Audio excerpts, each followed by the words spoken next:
साल 2025 भारतीय real estate इतिहास का एक ऐसा अध्याय बन गया है जहां घर खरीदने का खेल पूरी तरह बदल गया है। सिर्फ आम मांग नहीं बल्कि सपने, भविष्य और निवेश की चाहत ने लाखों लोगों को एनसीआर के दो शहर यानी कि गुरुग्राम और नोएडा की तरफ खींचा है। नमस्कार, राज टीवी देख रहे हैं आप और मैं हूं आपके साथ मुकेश कुमार।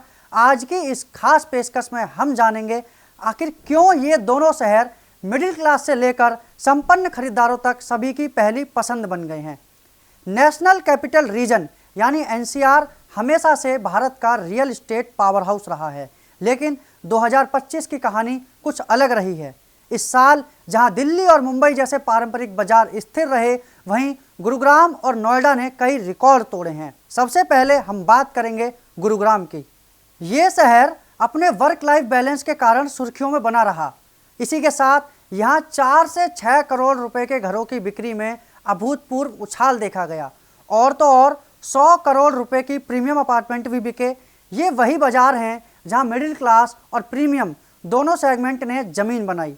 बड़ा सवाल ये है कि गुरुग्राम क्यों इतना खास है।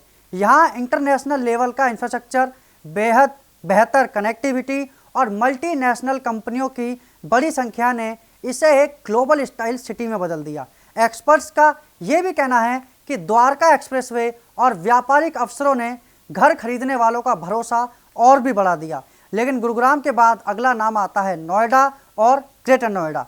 नोएडा का रियल एस्टेट 2025 में शानदार प्राइस एप्रिसिएशन का सामना कर रहा है। कुछ सेक्टर जैसे कि सेक्टर 150 में घरों की कीमतों में 150% तक की जबरदस्त बढ़ोतरी दर्ज हुई है। वहाँ किराए में भी भारी उछाल आया है, जिससे निवेशकों और घर खरीदने वालों का भरोसा और मजबूत हुआ है। नोएडा की सफलता की एक बड़ी वजह है बेहतर कनेक्टिविटी, यमुना एक्सप्रेसवे और नोएडा इंटरनेशनल एयरपोर्ट जैसे बड़े प्रोजेक्ट्स का करीब करीब पूरा हो जाना। दरअसल पिछले कुछ वर्षों में एनसीआर की संपत्ति के दामों में औसतन 13% की वृद्धि देखी गई है, जिसमें गुरुग्राम की कीमतें थोड़ा आगे हैं। ये संकेत है कि एनसीआर अब सिर्फ सपनों का घर नहीं बल्कि भविष्य का निवेश बनता जा रहा है। 2025 में दोनों शहरों ने लग्जरी और मिड सेगमेंट मार्केट में संतुलन बनाया। जहां गुरुग्राम में करोड़ों रुपए के घर बिके, वहीं नोएडा ने बजट फ्रेंडली से लेकर प्रीमियम सेगमेंट तक हर तरह के खरीदारों को आकर्षित किया।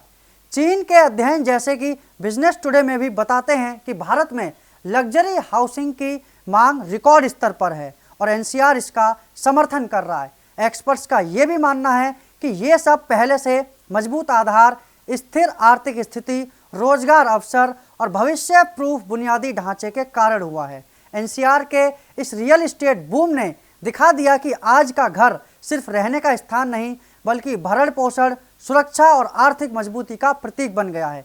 2025 ने यह भी साबित कर दिया है कि अगर स्थान, कनेक्टिविटी और अवसर एक साथ मिल जाएं तो रियल एस्टेट बाजार न केवल टिकता है बल्कि ट्रेंड सेंटर भी बनता है। गुरुग्राम और नोएडा जो पहले सिर्फ दिल्ली के उपनगर थे, अब भारत के सबसे आकर्षक घर खरीदने वाले बाजारों में शामिल हो चुके हैं और 2026 में भी यही कहानी जारी रहने की उम्मीद है। आपको क्या लगता है हमारी इस रिपोर्ट पर, और आप क्या सोचते हैं गुरुग्राम और नोएडा के रियल एस्टेट के मार्केट के बारे में? कमेंट बॉक्स में जरूर बताइए और ऐसी ही तमाम जानकारी के लिए देखते रहिए राज टीवी। नमस्कार।